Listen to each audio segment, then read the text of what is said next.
मत्स्य अवतार भगवान विष्णु के प्रथम अवतार हैं।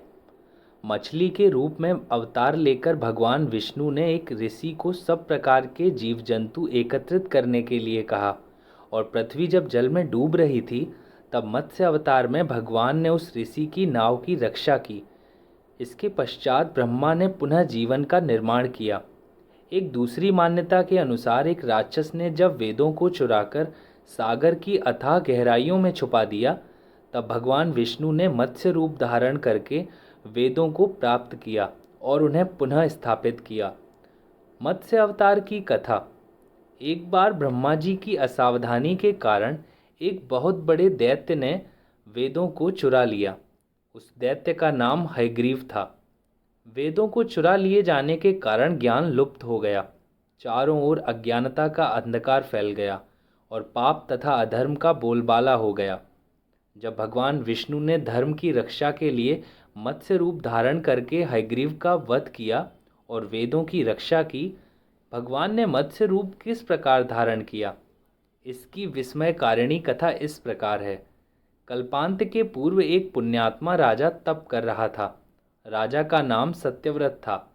सत्यव्रत पुण्यात्मा तो था ही, बड़े उदार हृदय का भी था। प्रभात का समय था, सूर्योदय हो चुका था। सत्यव्रत कृतमाला नदी में स्नान कर रहा था।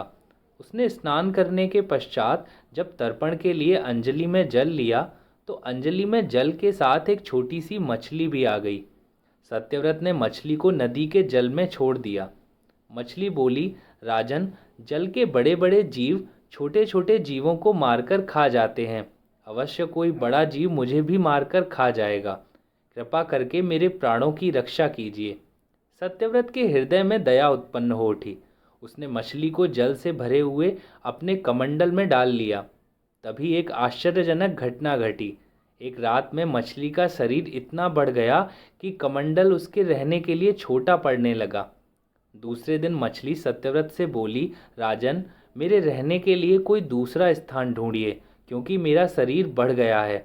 मुझे घूमने फिरने में बड़ा कष्ट होता है। सत्यव्रत ने मछली को कमंडल से निकालकर पानी से भरे हुए मटके में रख दिया। यहाँ भी मछली का शरीर रात भर में ही मटके में इतना बढ़ गया कि मटका भी उसके रहने के लिए छोटा पड़ने लगा। दूसरे दिन मछली पुनः सत्यव्रत से बोली, राजन, मेरे रहने के लिए कहीं और प्रबंध कीजिए, क्योंकि मटका भी मेरे रहने के लिए छोटा पड़ रहा है। तब सत्यव्रत ने मछली को निकालकर एक सरोवर में डाल दिया, किंतु सरोवर भी मछली के लिए छोटा पड़ने लगा। इसके बाद सत्यव्रत ने मछली को नदी में और फिर उसके बाद समुद्र में डाल दिया। आश्चर्य! समुद्र में भी मछली का शरीर इतना अधिक बढ़ गया कि मछली के रहने के लिए वह छोटा पड़ गया। अतः मछली पुनः सत्यव्रत से बोली, राजन, यह समुद्र भी मेरे रहने के लिए उपयुक्त नहीं है। मेरे रहने की व्यवस्था कहीं और कीजिए। अब सत्यव्रत विस्मित हो उठे। उसने आज तक ऐसी मछली कभी नहीं देखी थी। वह विस्मय भरे स्वर में बोले, मेरी बुद्धि को विस्मय के सागर में डुबो देने वाले आप हैं कौन? मत्स्य रूपधारी श्रीहरि ने उत्तर दिया, राजन, हयग्रीव नामक दैत्य ने वेदों को चुरा लिया है। जगत में चारों ओर अज्ञान और अधर्म का अंधकार फैला हुआ है। मैंने हयग्रीव को मारने के लिए ही मत्स्य का रूप धारण किया है। आज से 7वें दिन पृथ्वी प्रलय के चक्र में फिर जाएगी। समुद्र उमड़ उठेगा, भयानक वृष्टि होगी, सारी पृथ्वी पानी में डूब जाएगी। जल के अतिरिक्त कहीं कुछ भी दृष्टिगोचर नहीं होगा।